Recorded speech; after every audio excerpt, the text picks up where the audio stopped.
Mga katrops, welcome back ulit sa aking channel, Sports React PH. At ngayon nga ay pag-uusapan natin ang balitang nag-i-improve na nga daw ang laro ngayon ni Victor Wembanyama. Pag-uusapan na rin nga natin dito sa ating panibagong video ang sinabi ni Anthony Davis sa pagkatalo nga po ng Los Angeles Lakers kontra sa Cleveland Cavaliers.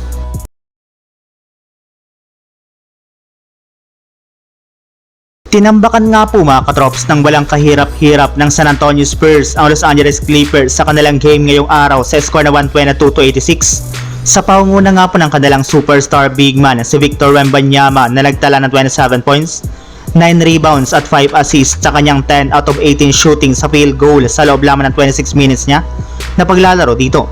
At dahil nga po sa kanilang pagkapanalo ay nanatili nga po sila ngayon sa ikasyam na pwesto sa standings ng Western Conference sa kanilang record na 17 wins at 16 losses. Sa madaling salita, medyo hindi pa rin nga po maganda ang kanilang sitwasyon dito dahil sa sobrang inconsistent ng kanilang kupunan. Nagagawa lang naman nga po nila ngayon na manalo dahil mas nag-mature at nag-improve na nga po ang laro ngayon ni Victor Wembanyama. Gayong mas malaki na nga po ang kanyang impact sa kanilang opensa at depensa sa pag-average nga po nito ng 25.5 points, 10 rebounds, 3.8 assists at 4 blocks per game sa kanyang 47.9% shooting. Sa ngayon nga po mga katrops, dahil nga po sa magaganda nitong performance ay tuloy na nga po siyang nakasama bilang ka-top 6 sa MVP race. Samantala, pumunta naman tayo sa ating sunod na pag-uusapan sa sinabi ni Anthony Davis sa pagkatalo nga po ng Los Angeles Lakers kontra sa Cleveland Cavaliers.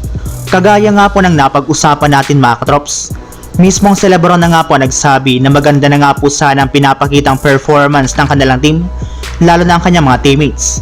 Sadyang tama nga daw po ang kanyang hinala na kahit nakagawa na nga po sila ng trade, ay marami para naman nga daw po silang mga bagay na dapat mapa-improve sa kanilang mga susunod na laro kung gusto man nga po nalang manalo laban sa mga malalakas na koponan sa NBA. At isa nga po sa mga dapat nilang ayusin ay ang kanilang depensa sa perimeter at maging sa ilalim ng basket. Ayon pa nga po kay Anthony Davis mga katrops, maganda nga daw po talaga ang pinakita ng Lakers sa buong game dahil bagamat man nga po lumalamang at umiinit ang shooting ng Cavaliers, ay nagagawa para naman nga po nila itong masabayan. Ang kaso lang hindi lamang nga daw po talaga pumapasok ang ilan sa mga libre nga po nilang tira sa 3-point line.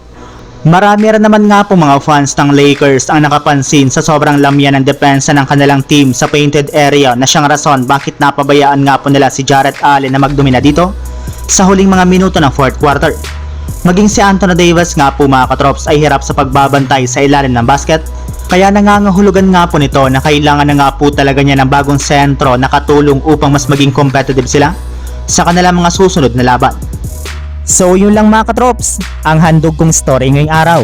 Sana nag-enjoy kayo, please like and subscribe my YouTube channel, Sports React PH para sa iba pang story at update patungkol sa NBA.